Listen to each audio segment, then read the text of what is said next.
So the opposite of a stress-timed language would be a syllable-timed language. So if you speak Spanish, for example, you speak a syllable-timed language. So each syllable has a pretty similar amount of time that it takes to pronounce that syllable. You don't have these big differences in the length of syllables. In English, an unstressed syllable might be 1/3 or sometimes 1/4 the length of a stressed syllable. That's a huge difference. However, in a syllable-timed language like Spanish, you don't have that difference, right? Stressed syllables and unstressed syllables don't have a big difference in how long it takes to say them. So that's why if you're a Spanish speaker, for example, and you are trying to speak English like a native, it can be very hard to replicate this stress timing because you're not accustomed to reducing and shortening all of these unstressed syllables. That's not something that you do in Spanish. So that's the difference between a stress-timed and a syllable-timed language. And so in a stress-timed language, when a syllable is not stressed, it can often become reduced. So for example, the word FOR is usually not stressed in English. So we don't pronounce that as for. We say for. Right? I say for example. I don't say for example. You hear that? There's a difference. So that's an example of how an unstressed syllable or word becomes reduced. And that happens all the time in English. That happens in virtually every sentence that we say. These words or syllables that aren't stressed can often become reduced. Their pronunciation changes because the vowel is shortened. Okay? So that's stress in summary, in a nutshell. Okay? That can make English a very difficult language to pronounce like a native speaker. And besides stress, there's also the issue of sounds, individual sounds that can be hard because they're different in English than they are in your language. We have different sounds in English than the sounds in Spanish, for example. So besides stress, you also have to deal with these new sounds that are unfamiliar to you. It's not natural for you to make these sounds. So there are other things that are difficult, but really the two main things that make English so hard to pronounce is the stress, number one, and number two, some of the sounds might be hard. So those are the biggest challenges that you will face. So how do you improve your pronunciation? I just talked about pronunciation and about difficulties with English pronunciation.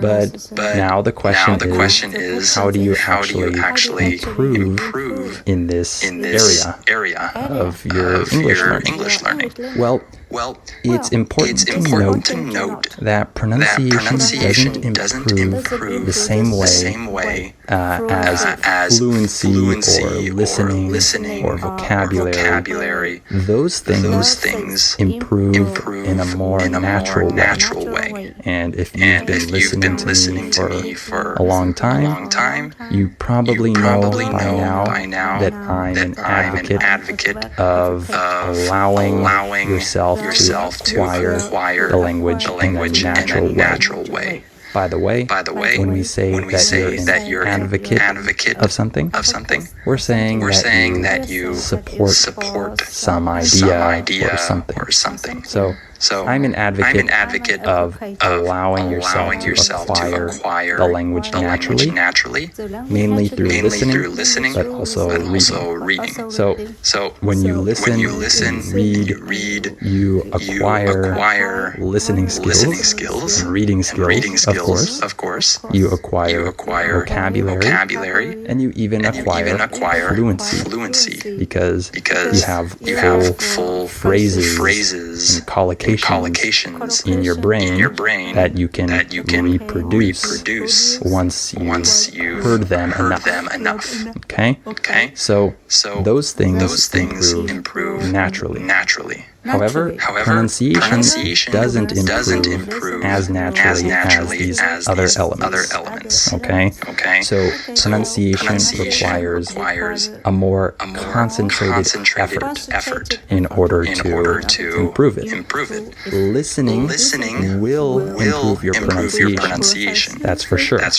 If you listen a lot and if you listen very intently, that will help you improve your pronunciation, no doubt. However, beyond that, if you want to actually have a big improvement in your pronunciation and improve it faster, then the key to this is that you need to notice your mistakes. You need to notice the real sounds of English. You need to notice how native speakers say something versus how you are expecting them to say it. And once you begin to notice these things, you start to shift your understanding and your expectation of what things are supposed to sound like. Okay? By the way, the word shift just means that you change. Okay? So when you start to notice these things, then your whole perception of sounds and this whole element of English will change.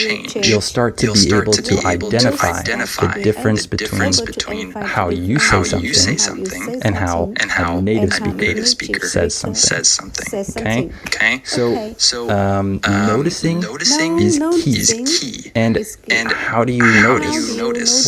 Well, this is also something that doesn't come naturally most of the time. It does to an extent, but it's something that comes more with practice and training, actually.